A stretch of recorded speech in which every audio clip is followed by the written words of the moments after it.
काय परिस्थिती झाली आहे पार्टीची, त्याला वाढवायला फिरायला पाहिजे. टीका करत बसले म्हणून 2.5 वर्षात ही परिस्थिती झाली. अजून रस्ता तळाला जाल. मराठवाड्यामध्ये आज शिवसंवाद दौऱ्याला सुरुवात झालेली आहे. जालना, भोकरदन, बदनापूर या तिन्ही विधानसभेचा आढावा बैठक या ठिकाणी आज झालेली आहे.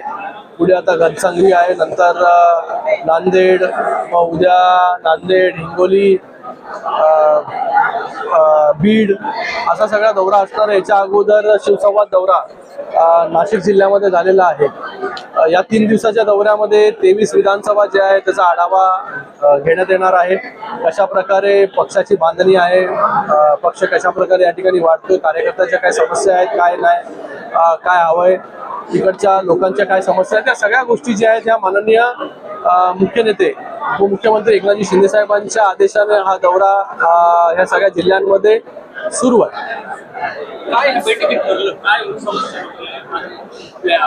कार्यकर्त्यांबरोबर संवाद जो आहे हा साधण्यात आला. कार्यकर्ते कशा प्रकारे प्रत्येक तालुक्यामध्ये काम करतायत, जिल्हा परिषदाच्या आता निवडणुका बाकी आहेत, पंचायत समितीच्या निवडणुका बाकी आहेत, त्याची तयारी कशी चालू आहे, सुरू आहे, आणि तिथे काय काय करायला पाहिजे, निधीचा विषय असेल, नेमणुकांचा विषय असेल, सगळ्या गोष्टींवरती चर्चा जी आहे झाली. तिकडे शिवसैनिकांशी, त्याचबरोबर महिला आघाडी असेल, युवा सैनिक असेल, सगळ्यांबरोबर चर्चा, सविस्तर चर्चा जी आहे त्या ठिकाणी झाली. भाजप नेत्यांबद्दल काही तक्रारीचं सुरू आहे.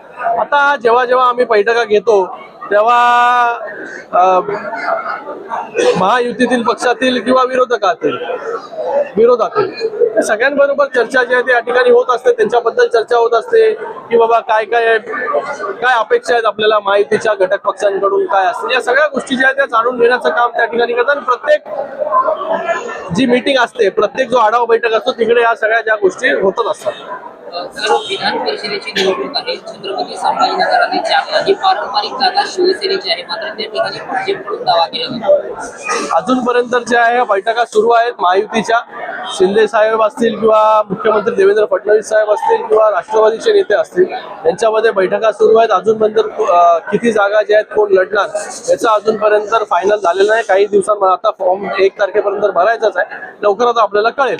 6च्या आकडे बघा, शिवसेनेने ज्या ज्या जागा लढलेल्या आहेत आणि त्याचबरोबर शिवसेनेच्या काय अपेक्षा आहेत, हे शिवसेनेचे जे शिष्टमंडळ आहे त्या शिष्टमंडळामध्ये उदय सामंत असतील किंवा दादा भुसे साहेब असतील, शंभूराजे असतील, हे जे आहेत हे त्या बाकी घटक पक्षांच्या नेत्यांबरोबर जे आहे ते चर्चा करतायत.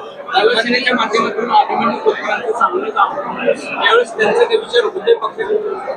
आता त्याचं उत्तर मी देऊ शकत नाही, त्याचं उत्तर फक्त शिंदे साहेब देऊ शकतील. बघा, चांगलं काम करतायत, अभिमन्यूचं चांगलं काम आहे.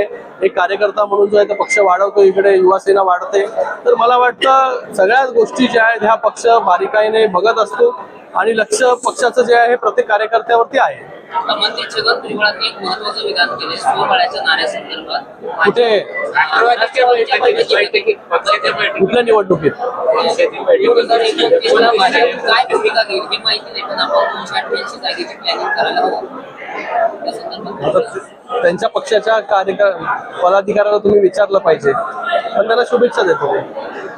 आमच्या पक्षाची मराठवाड्यातील राजकीय प्रतिनिधित्वाबद्दल काय समज आहे? बऱ्याच दिवसापासून वंचित ठेवला मंत्रिपदापासून आणि ते आहे प्रभाव. संजय शिरसाट साहेब स्वतः मंत्री आहेत इकडे मराठवाड्यामध्ये, आमदार आहे ते. खोतकर साहेब हे खासदार आहेत इकडे बसलेले. मराठवाड्यावरती जे आहे बारीक लक्ष जे आहे शिवसेनेचं आहे.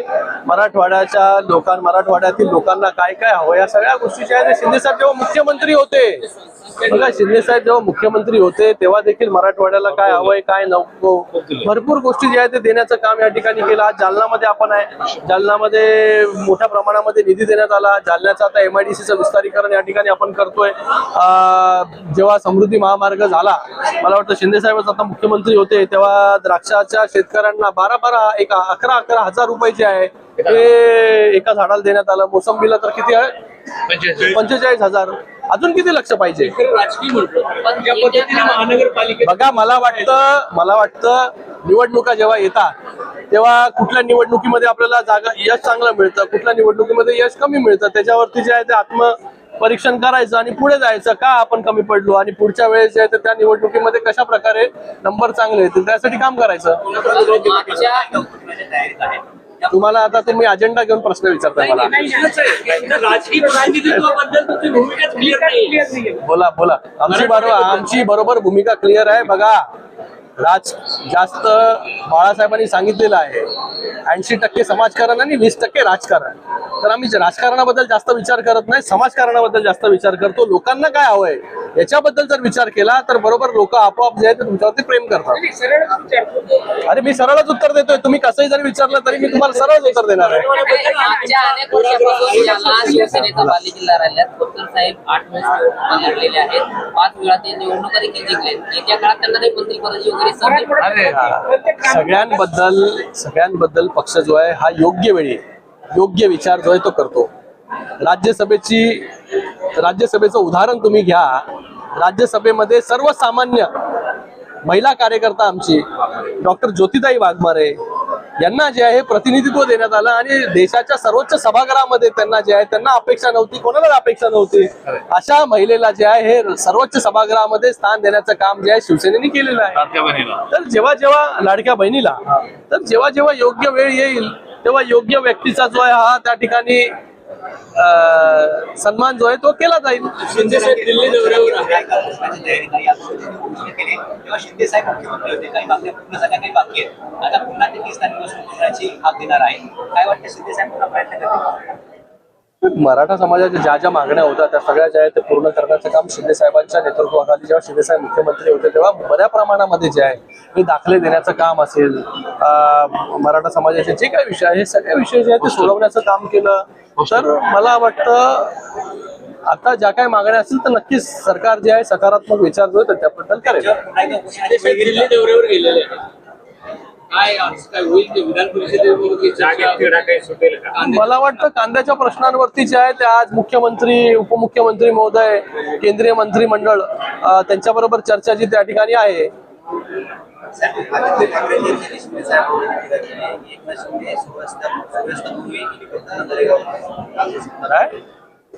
ठाकरे यांनी अशी टीका केली की सूर्यास्तापूर्वी हेलिकॉप्टरवर शिंदे साहेब दरेगाव जातील. अरे काय परिस्थिती झाली आहे पार्टीची, त्याला वाढवायला फिरायला पाहिजे. टीका करत बसले म्हणून 2.5 वर्षात ही परिस्थिती झाली.